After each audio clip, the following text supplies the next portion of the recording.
everyone. My name is Aradhana Khaitan, and I'm here today to talk to you about the importance of the extracurriculars in your overall admissions process. It's a stressful journey, but let's take a deep breath because we'll figure it out.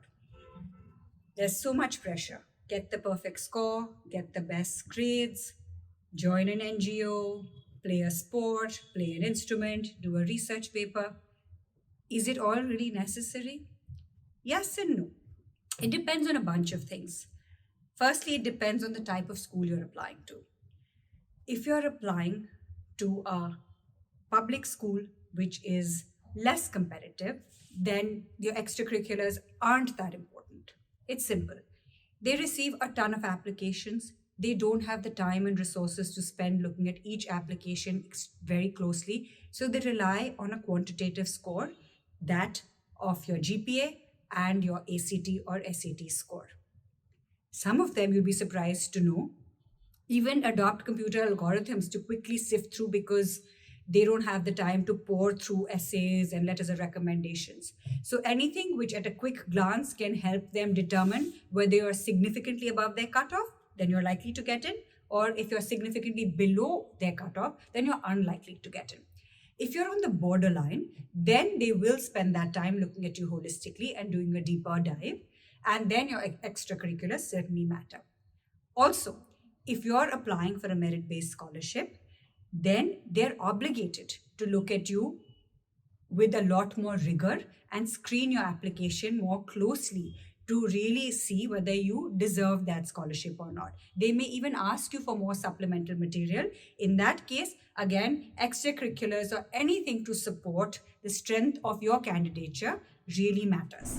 Now, if you're applying to a public university which is competitive, like UNC Chapel Hill, UC Berkeley, University of Virginia, University of Michigan, which is, by the way, the school I graduated from, things are a bit different.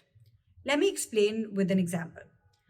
Penn State University, for example, last year received 30,000 applications. Penn State is a public university which is large and less competitive. They admitted about half of those, so 50% got in.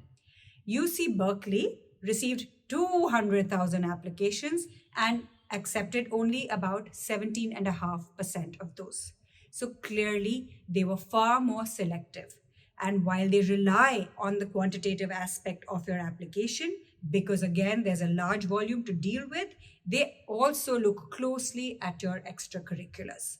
So make sure you do whatever you need to stand out there as a unique individual with a lot of leadership traits, along with good scores if you're aspiring for a public university which is large and competitive. If you're applying to a private college, which is less competitive, things are different. They don't receive a whole lot of applications, sometimes far lesser than even 10,000. The admissions committees here then use a more rigorous and holistic process to look at your application. They don't just look at the quantitative aspects and give a green signal that you're in. They spend that time, they're obligated to spend that time to read through your essays, your extracurriculars, evaluate your letters of recommendation, and then decide whether you're a right fit or not. Having said that, since they're not very competitive and selective, your extracurriculars don't need to be perfect, but they do count as much as the quantitative aspects of your application. And lastly, if you're applying to a private college which is competitive, take for example Stanford. Any guesses for how many applications they receive? 60,000. Any guesses for what the size of the incoming freshman class is? 2,000. Do they have to be competitive? Absolutely yes. The one thing you can assume for certain is that every single one of these 60,000 students probably has a perfect score and probably has great grades. So your extracurriculars then are the differentiating factor which is going to make you stand out from the herd.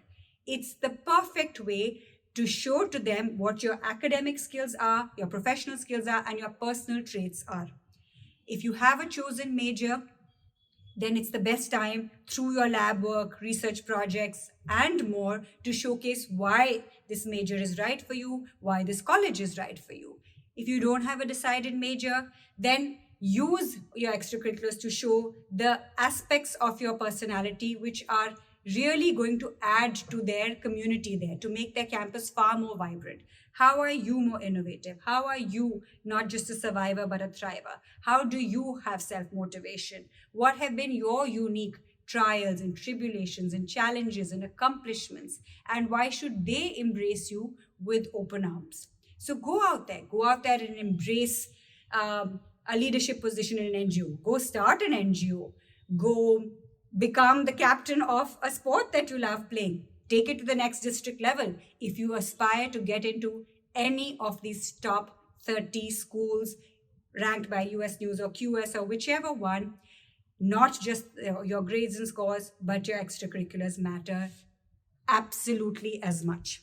And having said that, apart from these four categories of schools, what also matters is who you are as an individual.